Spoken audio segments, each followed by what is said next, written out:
Hello and welcome to Boston Ramesh channel. This is the final episode in this series. In this episode, I'm going to review web services, application testing, service catalog, developer resources, and taking developer certification. So here is our mirror diagram to talk about the remaining topics. So the first one is web services. So let's look at the web services. So in web services, we will always have two key actors. The first one is web service provider, and the next one is web service consumer. So as you see, the provider is basically who is sending the data, and the consumer is who is consuming the data, who is the receiver. So moving on. So in web services, we have two types of web services. The first one is outbound web services. And the other one is inbound web services. So what is outbound web service? So from a ServiceNow perspective, ServiceNow instance perspective, these outbound web services allow ServiceNow to send data or trigger actions in external systems. And in the same context, if you see inbound web services, so ServiceNow will allow external applications to modify data in ServiceNow. So basically, when you're looking at these web services, you need to configure a REST message to send or receive the data from or to external system. So there is a key word that is always used called endpoint. So we need to understand the endpoints. And in ServiceNow provides something called REST API Explorer. If you look at it, the REST API Explorer will give you a lot of methods and options to configure the REST APIs to connect to different systems. And between two ServiceNow systems, if there is a table API, you can use that by default. You can test it. You can see how the data is coming in and going out. So the next one is if you look at the topic application testing. So basically, ServiceNow offers out of the box, uh,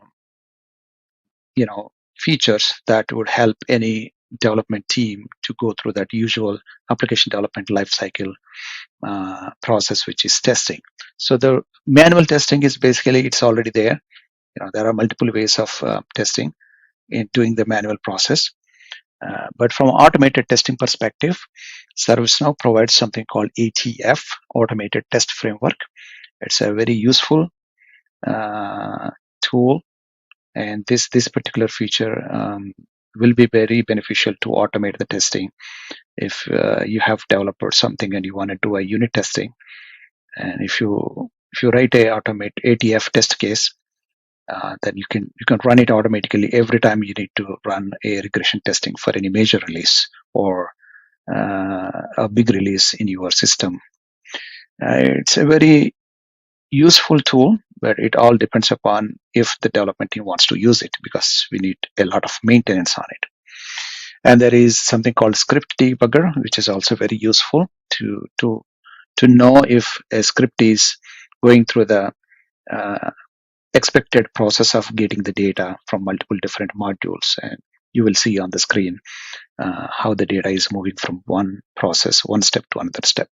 You can turn on or turn off as an administrator to see the script debugging to know if something you are troubleshooting an issue in the system. Also, just wanted to high level view of test management application in the ServiceNow. So there will be a test suite, a group of test cases, especially the ATF test cases. You can group them into a category, into that one suite, and then you can run it. You can run the suite so that all the test cases are executed.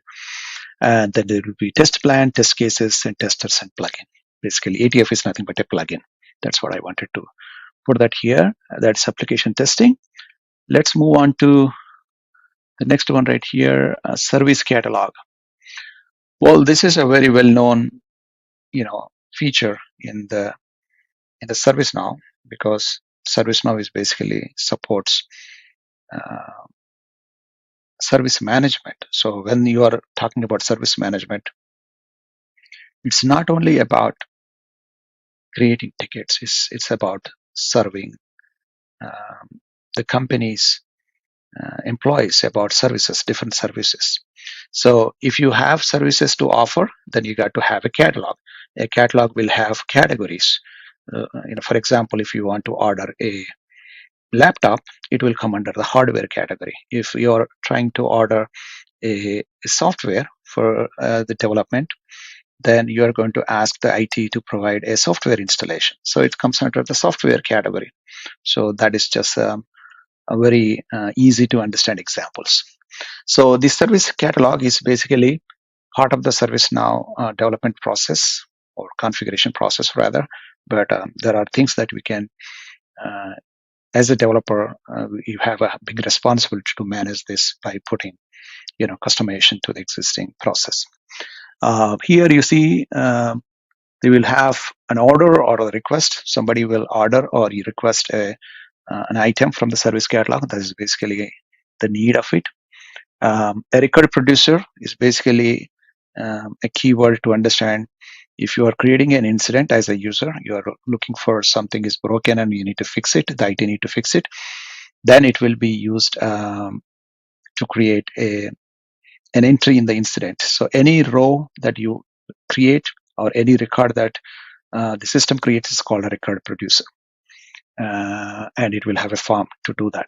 And then catalog item, every catalog item, when somebody is requesting a catalog item, there will be a C task. Somebody has to work on it. So there will be a task assigned to mm, a fulfiller.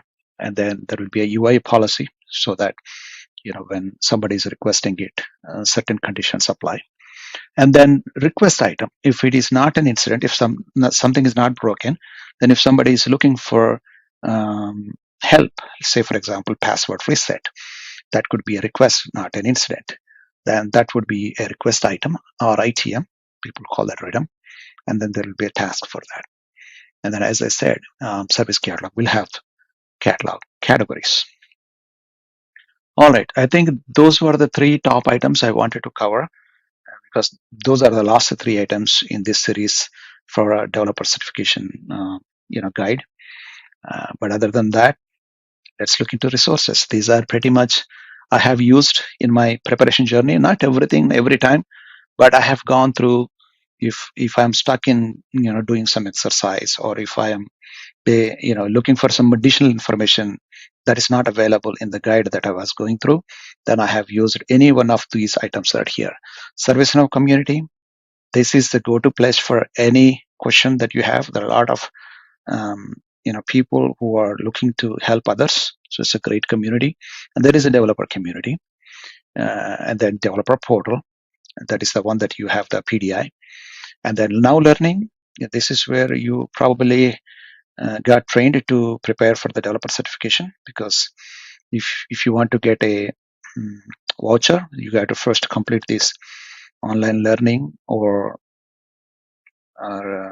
tutor based learning. Then this is a place, Now Learning. And then product documentation, ServiceNow application store, to look at what application the ServiceNow app is working for what. And then ServiceNow partner program, developer meetups. If I didn't go to any developer meetups, but again, if it is available in your city or in your region, it's a good place to meet other developers. And then YouTube channel, I have used it a lot. you know this is a place I have learned a lot other than the developer. Honest with you, I spent at least an hour listening to webinars and all sorts of things that ServiceNow offers. It's a great resource. I highly recommend to go there. All right, so the final one here, ServiceNow developer certification. Wish you all the best if you are on this journey. I know it's not an easy thing. I am a ServiceNow application developer, and then it takes definitely a lot of persistence and commitment to not only go through the process of learning, but to practice and become uh, that developer who is ready to take the exam, right? And it is a little bit of a different mindset. If you want to take the exam, you don't want to just read like that. You got to understand the basics. You got to understand the fundamentals. You need to know why instead of how. Everything you need to know. You need to have the logical understanding of these fundamentals so that you can you know pass the exam. And it's very important for you to understand these fundamentals. And I wish you all the best if you are seriously pursuing this certification, and I'm looking forward for your comments if you already taken the exam and found something uh, interesting that to share with this community.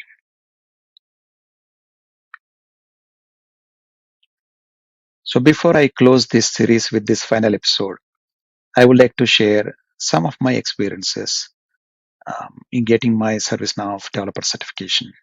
I got my certification in the first month of 2025, but my preparation was almost 5 to 6 months in total. Like I started last year. I was going through some career changes and company changes. So for last a year and a half, I've been in the service now as a developer. So I had exposure to doing the development. So I was very confident that I should be able to get the certification with the proper planning and perseverance. So I did that. And during that process, I thought I should record this for my own benefit. I was not really looking for any other reasons, but it was very fulfilling, and it was very educating for myself, because when I was recording these videos, initially I thought it's very easy, but it's very humbling for me to say that's it's not easy to create a video. Now I realize how much an effort it is for every single video that we watch online. So after getting the certification, I continue to record the remaining topics. But originally, when I was preparing for this exam, uh, the knowledge retention was high because I was preparing for myself. But when I'm creating these videos, I had to prepare at least a day before. At least I needed to spend at least 3 or 4 hours just to get the narration of what I need to tell. Because when you read a book, let's say 500 pages book, and then if somebody comes to you and asks you, what did you learn from that book? Um, you're not going to tell them the whole 500 pages, but you're going to explain to them what did you learn from that 500 pages. So that means you need to absorb what is important. And that's what I was trying to do.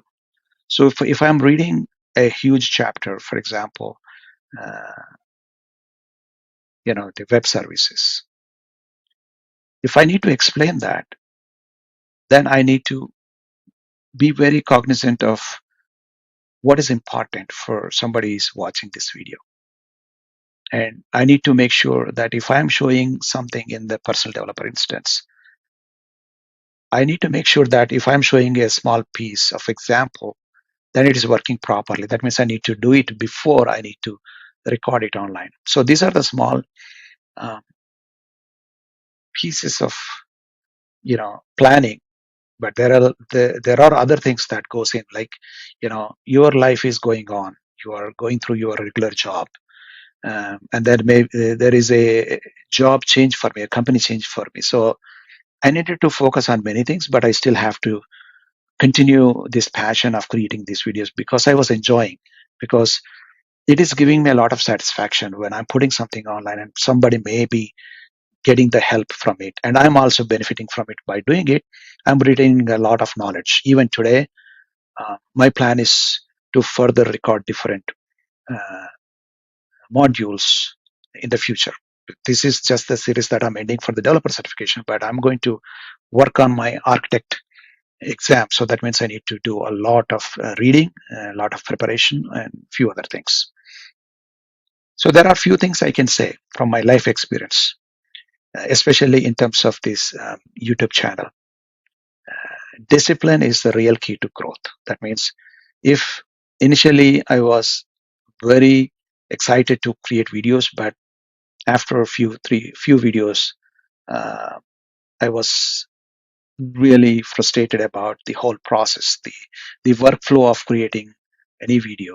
It takes a lot of trial and errors, and then one day you feel high and one day you feel low, because what is the need for me to doing this?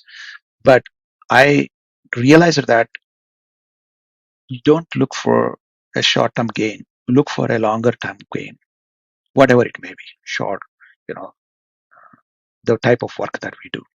So that means you got to have a discipline. I need to create this video, this series, then I got to do it. I got to complete it, even though it takes 6 months, 7 months, 8 months, doesn't matter. You know, life happens. And then the next one is very important. I learned from this process of creating videos is, if you really want to seriously learn something and retain it for your life, then the best way to do that is to teach somebody. That's I've been really getting that sense of it right now, because the more that I try to explain on the video, the conscious effort to understand the fundamentals of it, to talk about it in front of the camera, it was really, really satisfying, as well as it's really gave me a sense of learning and retaining some fundamentals. And then there are challenges. And without challenges, no big work can be done, even the small work. The challenges are there. But what I learned is,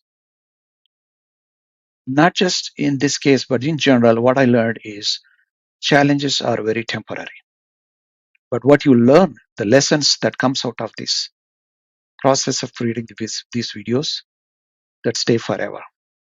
See, if I am having an issue in terms of running an example in the PDI, and if that is not working as expected, or in the exercise or lab, it's not working, then I'm going to fix it, because if I don't fix it, I'm not going to make the video.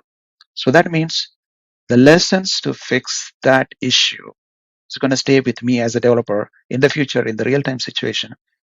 The process of troubleshooting the issue stays with me. As a developer, I'm going to do the same thing in the future in the real time, right? And I also, it's very funny that every time I try to create a video, I want to be, doing perfect. The sound should look good. The content should be perfect. The narration should be perfect. But I realize that's not the point. Nobody is perfect. That's why this video, this talk I'm recording right now, I haven't really done any scripting. This is completely extempo. I'm just talking out of my head. Nothing is planned. So that's the situation I'm in right now. But if you ask me the same thing in 2 months or 3 months back, I wouldn't really start recording until I know what I'm talking, right? I write some notes and I start talking. But today, that's not happening. No cutting, nothing edited. So I'm just recording it. So that means nobody's perfect. But whatever you are talking, whatever I'm recording, this is coming as natural as possible. So that's what I learned. And I'm ending this series with an intention to start something new, big, and it doesn't have to be technical. But my passion is to share the knowledge. The knowledge can be technical, non-technical, my experience, um, or something that is much more useful for many people. And I speak at least 3 languages. So, my native language is Telugu. So probably I'm going to talk in Telugu and then record some other videos that are more closer to my heart. So again, if you are watching my videos for a long time, you've been following my channel, thank you very much. Really appreciate your support. I never thought I would be making 30 videos for this series. That is really a great feat. And even I can't believe that I have made these 30 videos. And that gave me a lot of confidence that I can make videos. So this is what I can say: persistence and a planning, and then a purpose. My purpose is to record what I learn, whatever it may be. It may be technical, non-technical, doesn't matter. But I will continue to do that. And at last, if this video or any other videos that you liked it, just hit that like button. That's all. If you are a subscriber for this channel, I'm sure that I'm going to create more videos and you may probably like it. But otherwise, thank you for watching this video. look forward for your support in the future. Have a great day.